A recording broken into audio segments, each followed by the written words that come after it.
Hello, friends, and welcome to Sleep Tight Stories.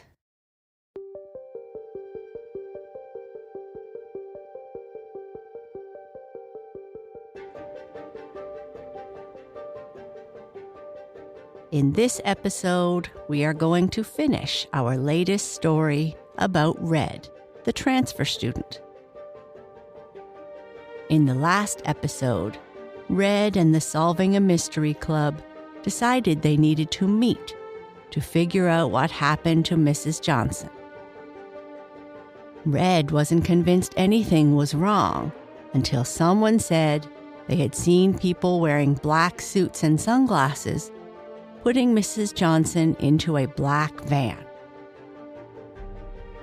Will they be able to figure out what happened? The Transfer Student, Part 6. For Red, the afternoon of classes went by incredibly slow.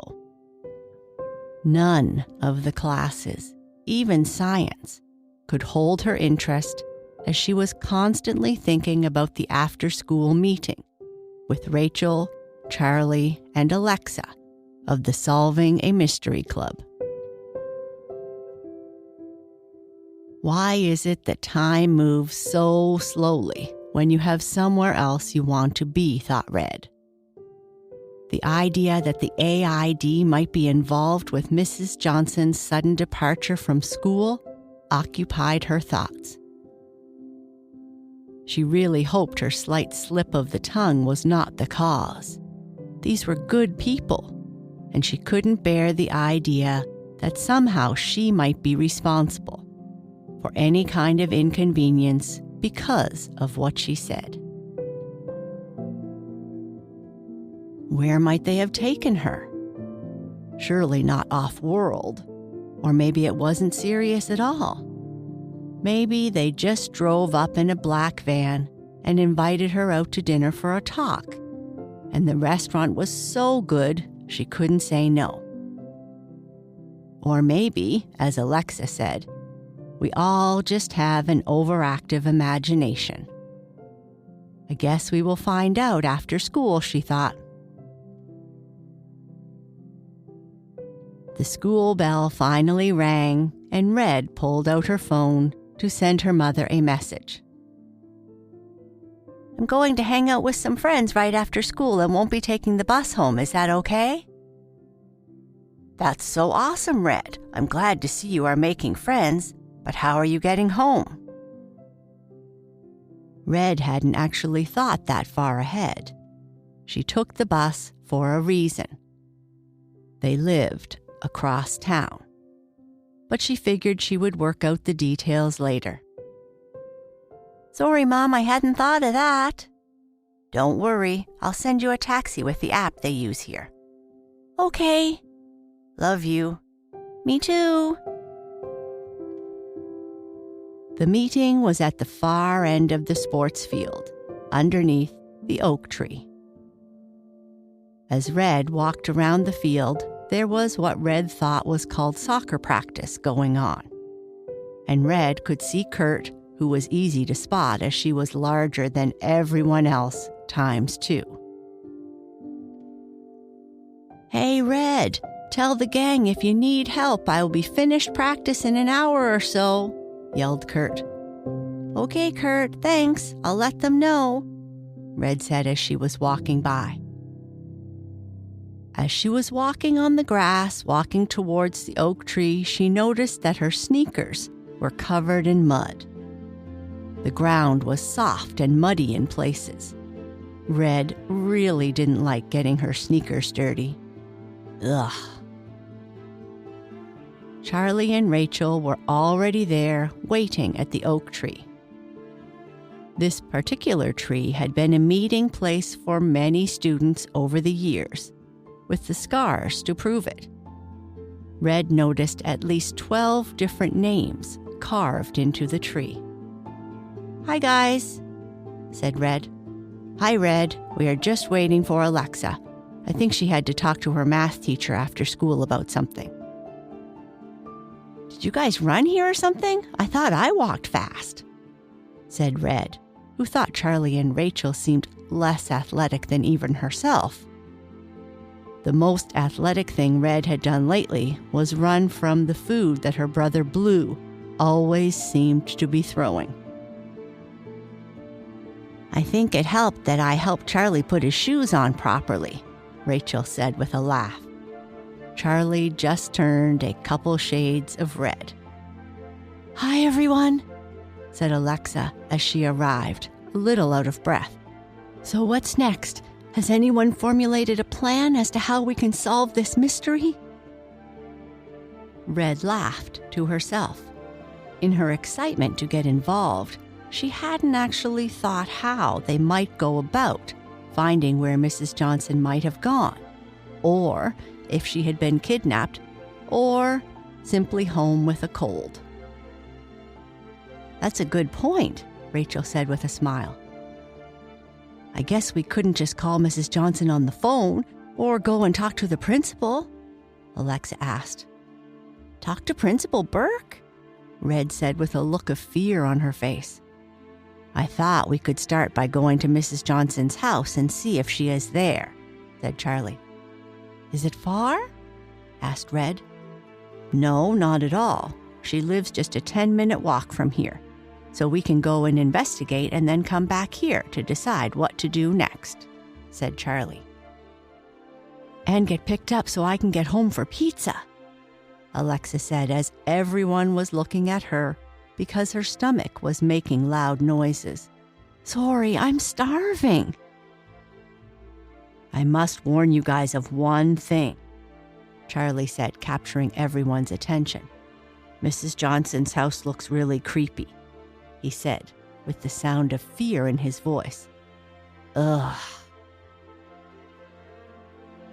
Red, Alexa, Rachel, and Charlie walked toward Mrs. Johnson's house, with Charlie leading the way.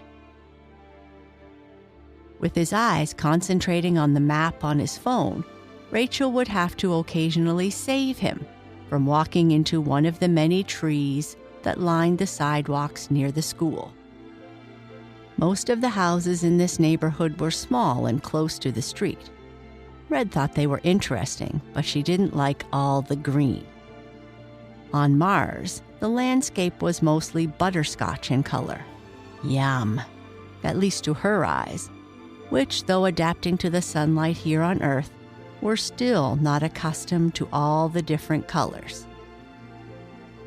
"There it is up ahead," Charlie exclaimed. "That's her house, though it looks a little different than what Street View showed me."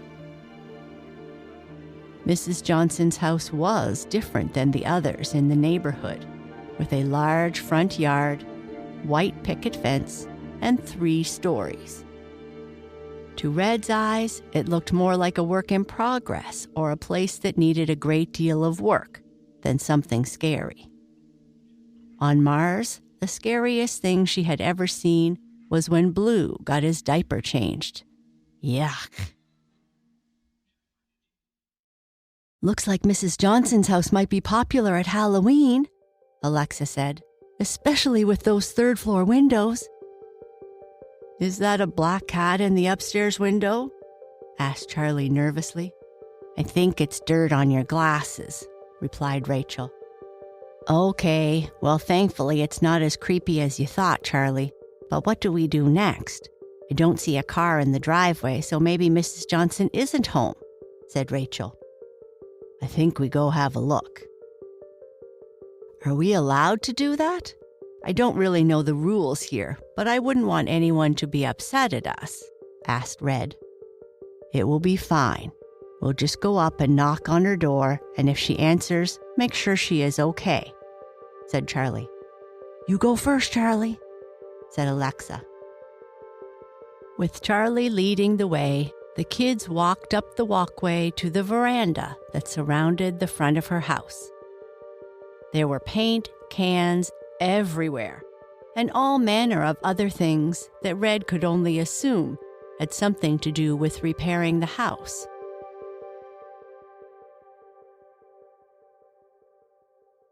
Nervous, Standing in front of the door, Alexa asked, "So who wants to knock?" "I don't want to. You do it, Red." "What, me?" Okay, I'll knock on the door," Red said nervously, while everyone else was standing back behind her. Red knocked softly on the door. "Harder than that." Red knocked again, harder this time. The whole door seemed to vibrate. And they waited. And waited. No one came to the door. "Charlie, where are you going?"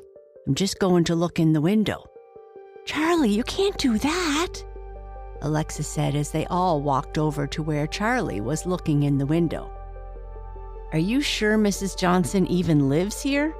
There appears to be no furniture in the living room, and the place looks terribly messy," asked Red. "Yes, I'm sure. I'm going out back."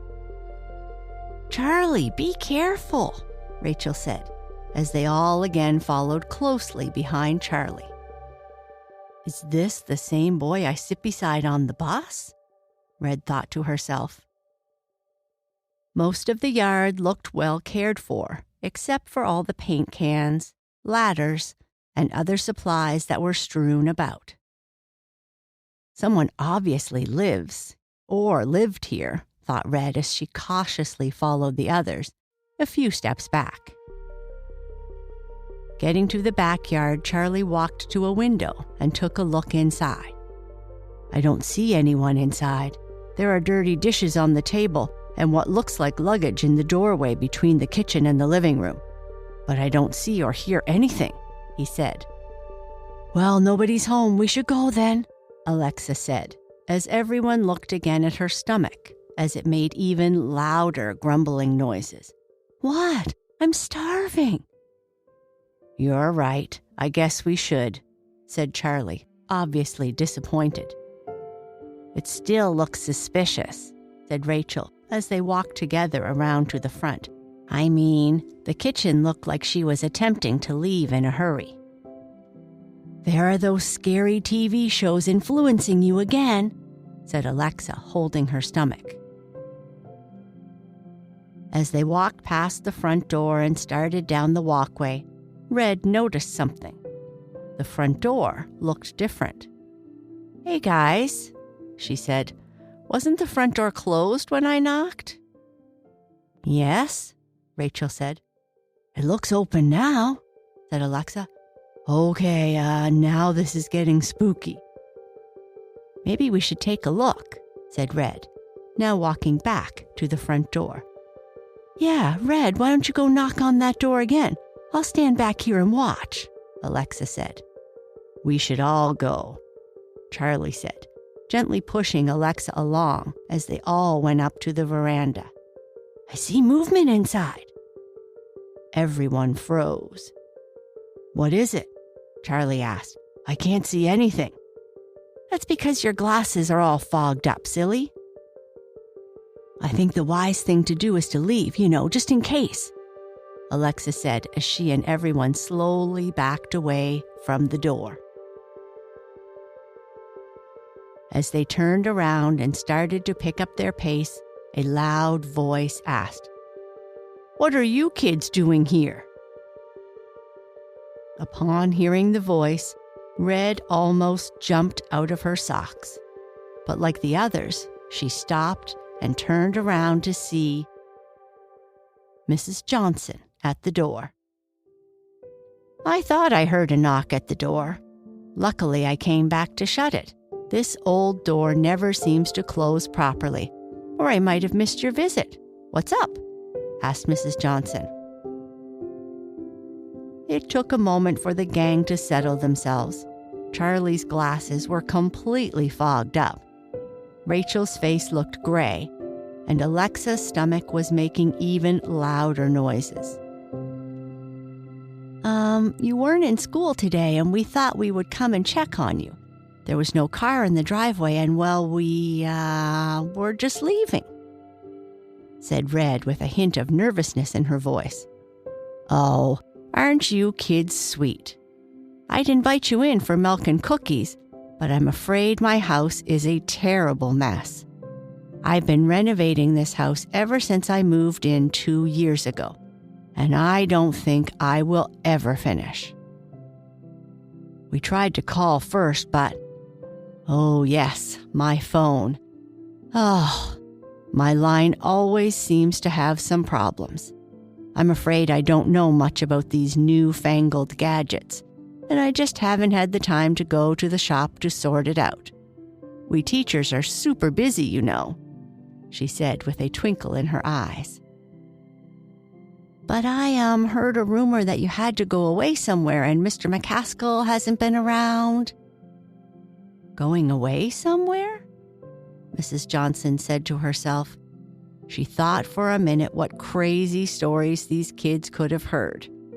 And then she remembered seeing Rachel outside her office after her meeting with Principal Burke. Ah, I know. Look, Rachel, I think you might have overheard something and misunderstood.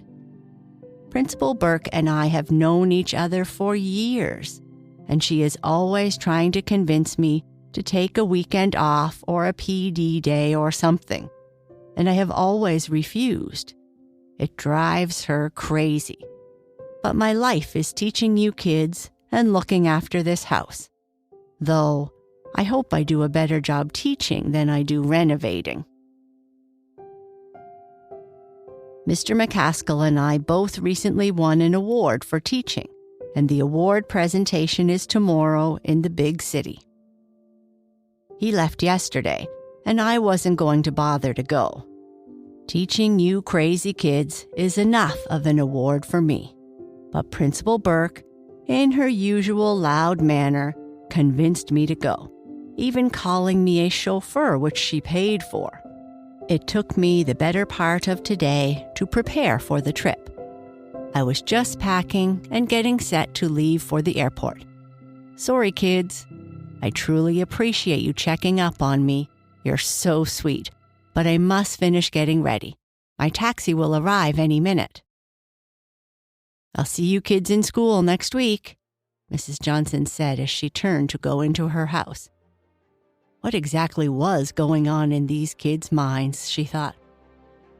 Okay, Mrs. Johnson, we are glad you're feeling well, Alexa said as she started to walk away, fearing that she might faint from lack of pizza. See you, Mrs. Johnson, Rachel said. See you, Charlie said as he walked away with his head down. I was convinced that this was a serious case for us to solve. Look at the bright side. We did work together to solve a case, and thankfully it all worked out for the best, said Red. I still think you guys watch too many scary TV shows, Alexa said, picking up the pace as they walked back towards the school. As they were walking along the sidewalk, Red thought to herself about how silly she had been, thinking that something as simple as this could involve the AID. Like it was some grand conspiracy or something. Maybe I was wrong about them all this time. As they continued walking, Red noticed via the reflection in a car window a black car driving slowly off in the distance with two large figures inside, wearing sunglasses.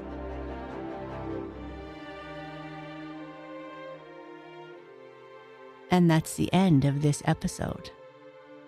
Good night. Sleep tight.